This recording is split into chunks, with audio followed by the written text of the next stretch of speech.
water, you will need a sponge. You will need a pin tool or a needle tool, the needle and a stick. You will need a rib. I prefer the rubber ribs. You'll need a little wooden tool. It's pointed on one end and rounded on the other. What's the first thing you need to do when you get your clay? Wedge it. Wedge it. After you wedge your clay, you're going to form it into a ball. This makes it easier to center your clay later. I put a little cheat sheet up here so you can kind of follow along as you go. We'll post this on the YouTube channel so you guys can look back at it. Okay, you're going to throw your ball of clay on a dry wheel as close to the center as you can possibly get it. Okay? Is anybody in here left-handed? No? Perfect. All right. If you're on the kick wheel, you guys are going to kick out with your dominant foot, which would be your right foot. If you're on any of these electric wheels, I will show you how to use those at a later date.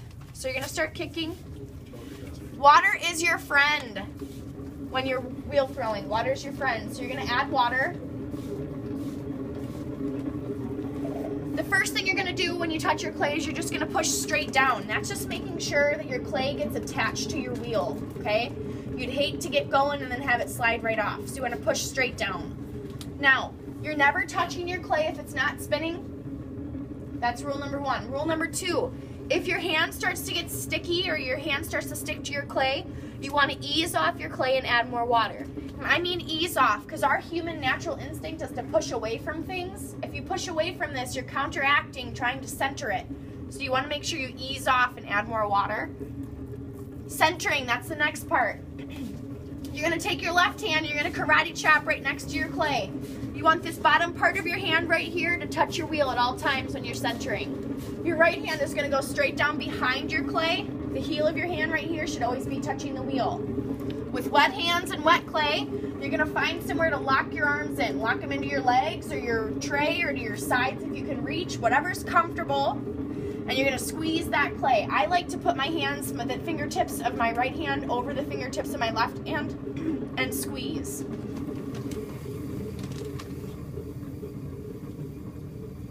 Okay? So we're centering. We want it to be perfectly in the center. How do you check if it's perfectly in the center? You're going to take your needle tool. You're going to let it drag across the surface. If it touches all the way around, you're centered. If it doesn't, it's not. Is mine centered? No, because there's little gaps. Now, I know that all of you are perfectly capable of doing this.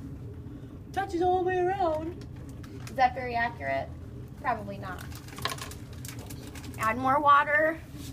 Kick some more. Never kick and touch your clay at the same time if you're on a kick wheel, because my body's moving as I'm kicking. Go back, squeeze that clay together. Okay, I'm centered. Ease off your clay. The next step is going to be to make a divot. You're going to use either your first two fingers or your thumbs together. Two fingers are stronger than one, right? You're going to let your fingers find the center. You're going to push down just a little bit, about 1/4 inch. You're going to make a divot. Okay? Then you're going to fill that divot with water. And this is probably the most important step that you're going to repeat throughout this entire process. It's called reimbursing your top. You're going to take your left hand, your thumb and your first finger are going to kind of pinch this surface, more for support than anything else. You're going to take your first finger in your right hand and lay it over this ledge. This is called reimbursing your top. You'll also hear me call it making the pi symbol, because really what it is the pi symbol in math. It's kind of what it looks like, okay? So make the pi symbol. The next step is going to be to punch a hole. You want this hole to be about 1/4 inch away from the bottom of your pot. You're going to take your first two fingers, you're going to put them together, you're going to curl them over this edge until you're about 1/4 inch away from the bottom, and I'll teach you how to measure that here in a second. Notice my hands aren't moving in a circle. If they were, this hole in the middle wouldn't be perfectly centered and my pot would be uneven. How do you check for evenness? You're going to stop your wheel, take your pin tool, you're going to put your finger at the tip. As you push this into your clay, your finger will end up where the bottom of your pot is. The needle will end up on the wheel. So, is that about 1/4 inch? Yes, so now I have about 1/4 inch of clay at the bottom. That's thick enough for my pot.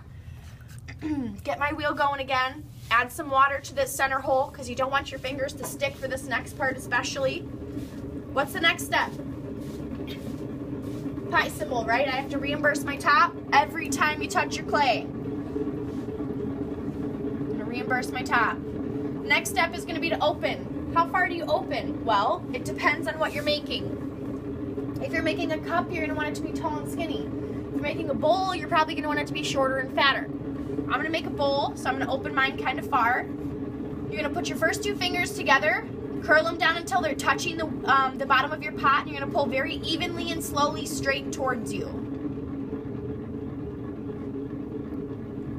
Don't be afraid to touch your pot on the outside too. You're not going to hurt it.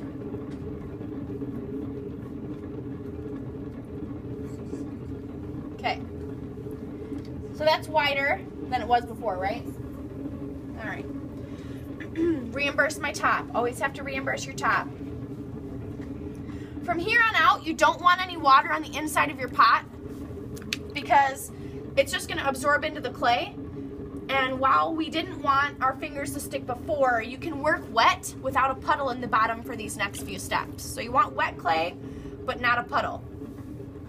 The next part is going to be to raise. When you raise, there's 2 separate parts. The first part is going to be to push your clay together to make a divot. You're pushing clay from the bottom of your pot and letting it mound so that you can raise it up. So with my sponge in my dominant hand, I'm going to keep 3 fingers on the back or on the front side and 2 on the back, 3 and 2, because I'm going to pinch my clay together. It's a lot easier to pinch with 3 fingers than it is to pinch with 1, right? 3 are a lot more stable together. So you're going to take your hand, non-sponge hand on the inside, your dominant hand with your sponge on the outside, and you're going to pinch at the very bottom of your pot. You're going to pinch your fingers together.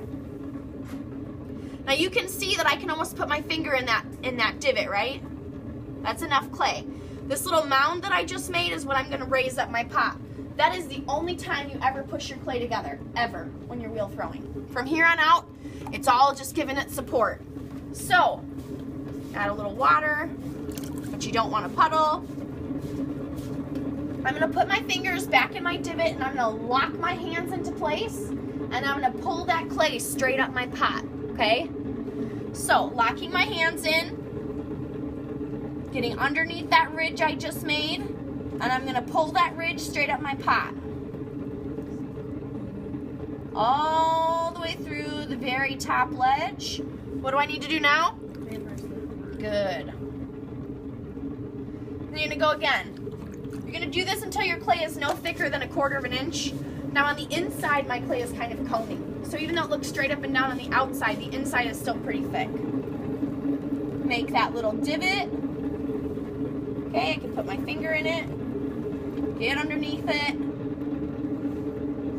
and raise your clay.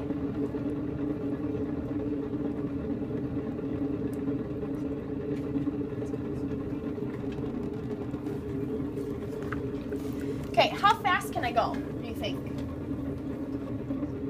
I can only go as fast as my wheel is spinning. You have to touch your clay all the way around for 1 full rotation before you move your hands up when you're raising. If you don't, you go too quickly. That's the only place I touch my pot though. So as you're raising, you're gonna end up with a wonky top. See how my top's kind of wonky here? It's not perfectly level. Okay, so you gotta go nice and slow.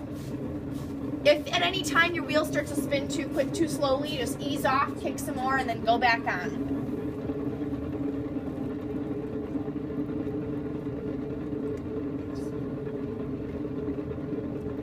Now, sometimes your top does get wonky and it's a little unavoidable. You can take your pin tool and cut the top off. I would like you guys to ask me for help for that part because it is hard.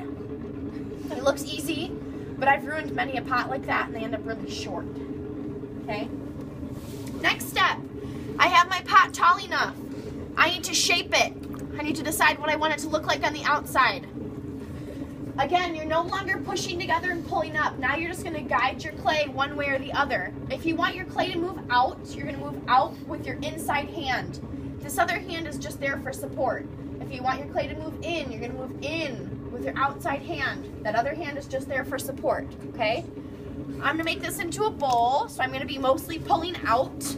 Again, you want your clay to be moist, but you don't want it to have a puddle in the bottom.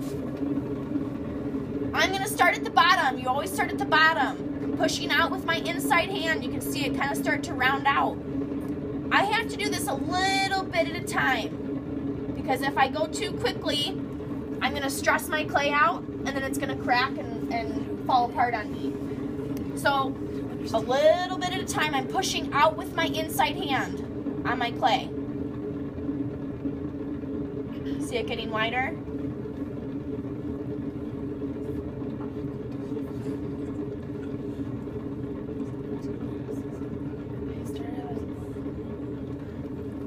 Reimbursing my top after every step. I think I'm going to do that one more time. A little wider.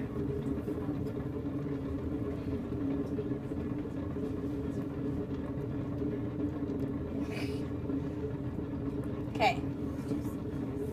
Now, because I was making a bowl, it's mostly pulling out, so I'm going to teach you how to push in and kind of make a little lip.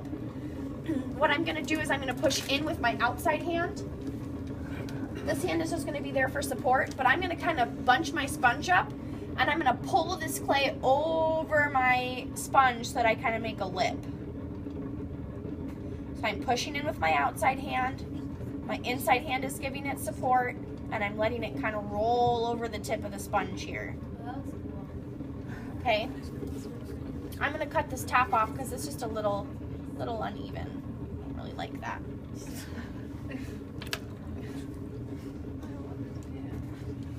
Okay, you're going to get your clay as dry as you can with your sponge. And bada bing, bada boom, done. You can cut that.